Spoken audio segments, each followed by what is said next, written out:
It's Florida Daily TV, brought to you by FloridaDaily.com. For all your news on politics, business, and education, it's FloridaDaily.com. Now, here's your host, Ed Dean.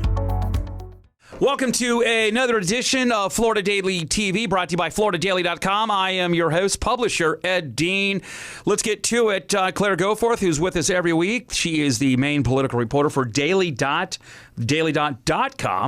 And also, you can hear her on NPR. Mike Synan, many of you that are in the Orlando area will remember him, throughout the state.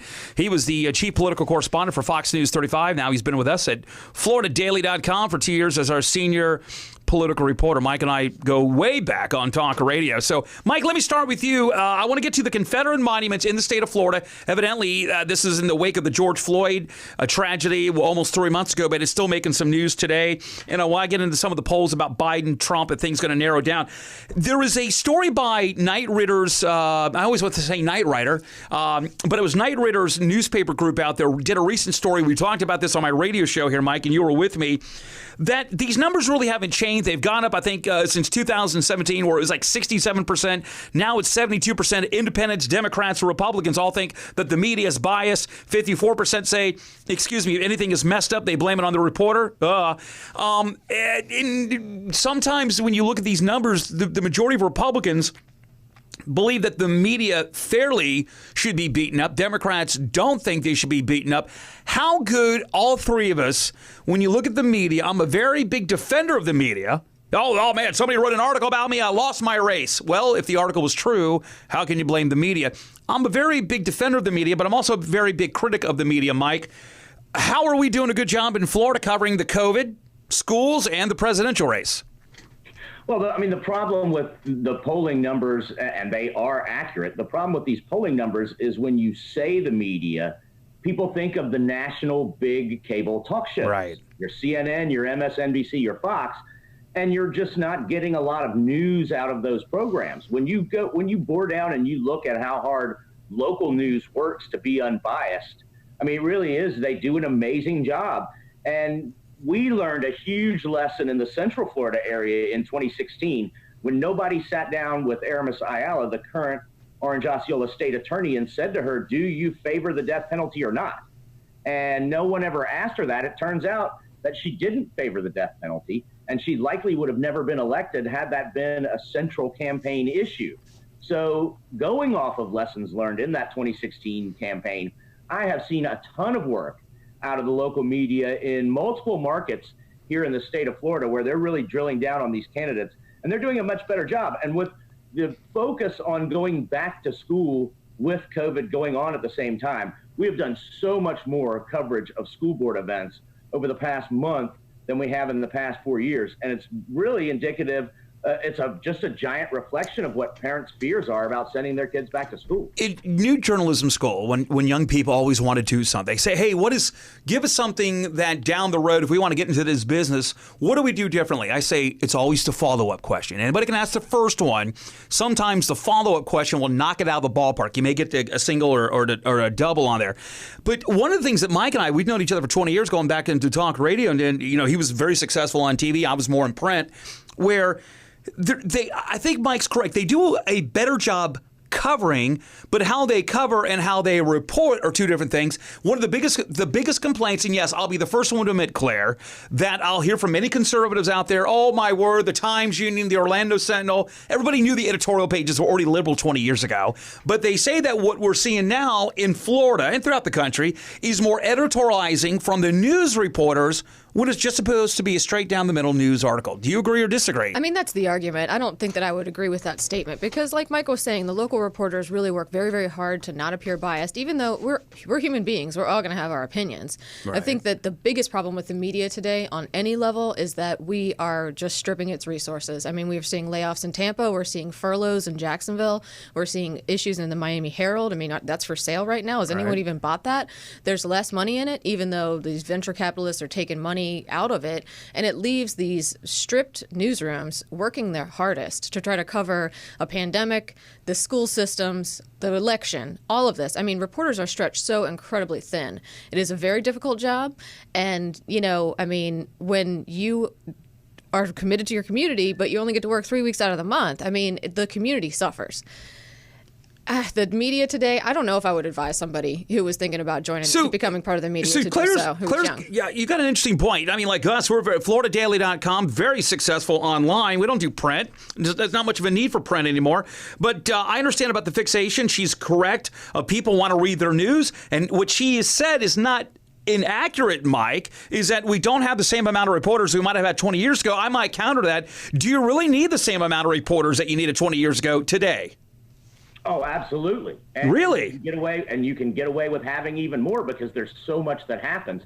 I give suggestions on probably in the range of 150 potential stories that could be done in the Central Florida market each day.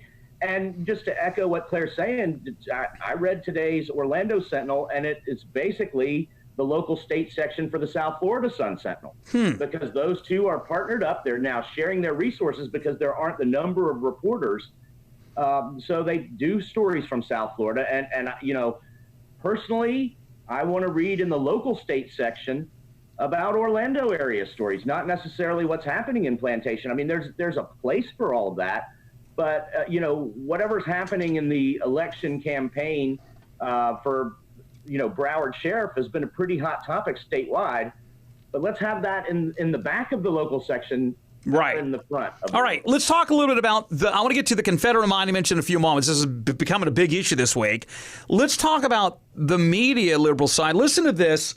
One of the clips on about talk radio. This is from, I think, David Zerwitz, who writes for the Baltimore Sun. He thinks that talk radio should be more regulated, like how social media is becoming regulated, and Twitter, by deleting and policing certain posts. Listen to this. The news and talk radio. Actually, that's Brian. That's Brian Stelter. Listen to this. The news and talk radio is still really popular, even in the internet age. It can influence tens of millions of listeners and to a totally alternative universe. You never hear what's happening there unless you tune into right-wing talk radio. What you are about to hear them say is mind-boggling. This stuff is offensive and otherworldly. You know what this is? This is negative partisanship in action. All right, negative partisanship in action. Let me play one more clip. This is David Zerwitz. And I'll remember Brian Stelter. Let me set this up. Here's David Zerwitz, Baltimore Sun media critic. This is what he says about talk radio. You'll like this one, Mike. Let's see. Let's go to clip number 3. It's the teachers' unions. Not that one. Let's go to the next one here. This is the one right here where he says, here we go. Let's go to this one. Let's see if we got this one set and ready to go. There we go. I'm trying to get to the main one here. This is where they're talking about. Here we go, right here. You guys want to hit that one? We'll see how it goes. We talked about the two parallels, social media and talk radio. Well, tweets are being marked as warning. We've put attention on it. Facebook is taking stuff down. Twitter's taking stuff down. True. The irony is that we have a Federal Communications Commission that's supposed to monitor, supposed to watch talk radio, and yet they can get away with all of this on talk radio, not just because we in the mainstream media don't pay enough attention to it, and it's true, we don't, but it's because the regulators don't pay attention to it. Well, first off, there's a big difference. Twitter and, of course, when it comes to Facebook, do their own policing. They're not government mandated. Talk radio is already government mandated. Should we police talk radio like we do with Twitter and Facebook, Claire? I mean, the Federal Communications Commission does. Should we do it like they're doing at Facebook and Twitter? I mean, those are private companies. That's their prerogative. I cover this a lot for the Daily Dot. And there's this really weird idea out there that Facebook and Twitter are just so opposed to conservative viewpoints. That's not true. If you go on Facebook right now, type in the word Trump, and then click on groups, you are going to see hundreds of groups. Right. And some of these places are pretty out there. I mean, the QAnon people, they have a huge foothold The Who. on Facebook. Does anybody really follow those people? Come on. There I are don't. so many. I cover them all the time, and the things that these people believe will blow your mind. And now this stuff is spreading across the world. Mike, I'm going to let you address this. So back to Brian Stelter. Listen to what I think he had one of the other journalists, like the lady that Era Helene, I don't remember her name, but she writes for a group called The 19th. It's the name of a new publication. This is what he said. Let me see if I can reach over here. This is what he said about how to all these talk radio groups out there going after Joe Biden, but he says there's no one from the left-wing crowd going after that of President Trump. When you see entire media companies essentially exist to tear down Joe Biden, is there an equivalent to that on the left tearing down Trump? There really isn't. There really isn't. I mean, you can look at CNN and MSNBC. That's 24/7 that they're tearing down Trump. Go ahead, Mike. Your view on both of those. Okay, so first of all, is it the responsibility of a talk radio show to be a news program? No, there is not. So we'll take your station, for example, at WVOB in Jacksonville. If you listen to their newscast that they do at the top of and bottom of the hour, it's not biased in any way. Right. It's straightforward news. Then when your program comes on, it's your responsibility to pick the topics, the subject matter, and to present it in the way that you feel like is going to get the largest share of audience. So if there is no left-wing talk radio out there that is trying to tear down Donald Trump every day, it's because there's not a market for it, because there's not enough listeners to make it happen. Well, I think there's a market. Advertising dollars to make it happen. That's why there's no left-wing talk radio. They tried it. It failed. It went out of business. Yeah, but you got CNN and MSNBC. They're not very favorable to conservatives. Yeah, but you have like Fox Facebook. News and OAN. Is the lowest of all MSNBC is the lowest rated of all three of the. Go ahead, Claire. But then you have Fox News and OAN and whatever that Trump network Who is. watches OAN? Seriously? Some people do. There is a market for it. They wouldn't exist if people weren't watching it. Claire, I know podcasts from the homeless community that have bigger numbers than that, okay? But anyway, but like NPR, listen, when I listen, you do quite well on NPR, okay? As one of the commentators, I don't sit there and throw something at NPR because they may be a little bit more to the left. I expect it, and I deal with it out there, but I don't tell them we should overregulate you guys. But NPR deals in facts, and I've been on your show. You also deal in facts. Thank you. Right? I mean, that's, who doesn't deal in facts? That's the OAN? difference between you and some people that are on the very far right on these radio networks. I mean, Rush Limbaugh, he can say whatever he wants, and people are just going to follow and believe everything that he says, no matter how crazy it is. Let's go to another big issue. This was one of the many by Antifa. This was many by those of the Black Lives Matter after the unfortunate death of George Floyd. They wanted racial disparaging to stop. We want to have more income inequality in the black communities. And for some reason why, Mike, this translated to taking down Confederate monuments all throughout the state of Florida, rename Confederate, listen, if you want to get rid of a school name after Nathan Bedford Forrest, the founder of the Ku Klux Klan, by all means, knock yourself out. We got to get rid of Robert E. Lee and Stonewall Jackson, whatever. I mean, they even talked about blasting Stone Mountain, remember, Mike? But here's the thing. So I want to play a couple clips. We are now going back into this past week. We're renaming parks, for example, up in Jacksonville, for those of you that may be following this, after Confederate soldiers. St. Augustine, Ocala has been looking at other areas of South Florida, which really didn't have anything much to do with the Civil War, but renaming streets because it might be the name of Jackson or Thomas or whatever. So, Mike, let me play for you a clip. Here's some out there, St. Augustine, and I want to talk about this because this is becoming somewhat of a statewide issue of going forward, taking down monuments that have been up for over 100 plus years in some of these cities. Here's one of the clips right here. Look, the people who are basically tearing down statues, trying to make a statement, are basically borderline anarchists, the way I look at it. They really have no agenda other than the idea we're going to topple a statue because what? It's not going to close the wealth gap. It's not going to give a kid whose parents can't afford a college money to go to college. That is Bob Woodson, the first black billionaire of BET, Black Entertainment Network. He says it's not going to change things. I'm going to play a couple more clips here of what those that stood against that wanted the Confederate monument down. There are dozens of people out here standing by the statue. There's a man. He's been holding a very large Confederate flag and been shouting at the crowd. There's been a lot of people that have also been. Here's more right here. Straight face, I'm saying to you this morning, if you don't take these monuments down, you're a racist. There is no straddling the fence. Mike, usually in the heat of passion politically, I love to see these people on both sides, by the way, show this much passion when it comes to reopening schools and whether or not your taxes are going to be raised instead of a monument. Mike, is this just selective big issue in certain areas, or does this come back up again, maybe down the presidential cycle in about 2 months in the state of Florida? Where does this story go about going back after Confederate monuments here in local cities in Florida?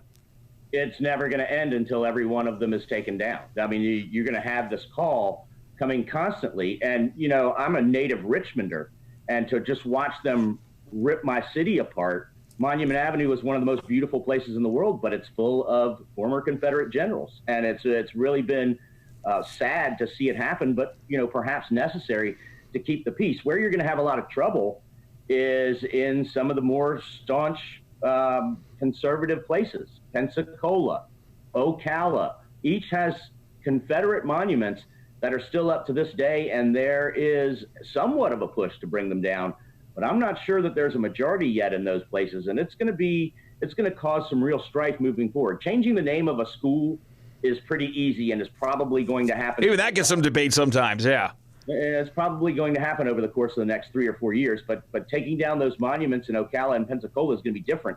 And let's also remember, too, that one of the biggest places where you see the Confederacy in the state of Florida is as you head into I-75 or head into the I-4, I-275 junction in Tampa.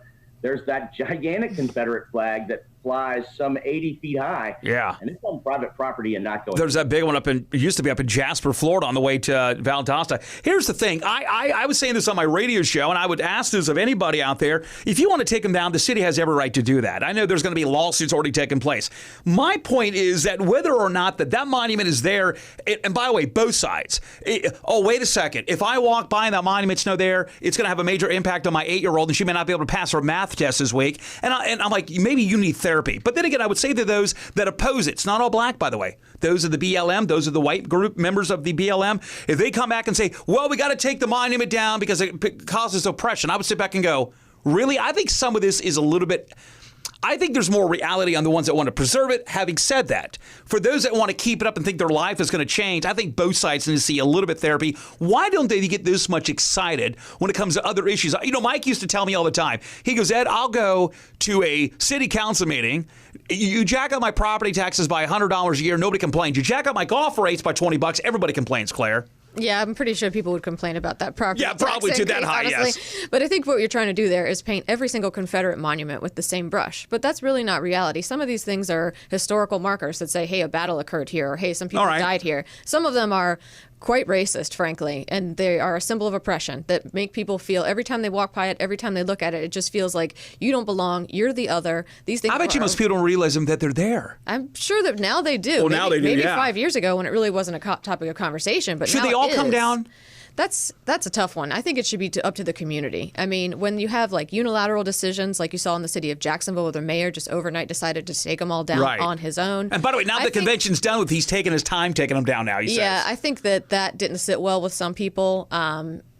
Even maybe some who felt like maybe we should have a real conversation about taking them down. Let me start with you, then go to Mike. If you want to take them down, I'm even one of the advocates to sit back and say, okay, let's put it at least for tourism. We could raise money from tourist taxes by putting there, whether it's those of the Underground Railroad, those of ancestors of slaves with the Confederacy. Like, I don't want to eliminate what happened with the Nazis and the Jews. I want to remind people what we went through.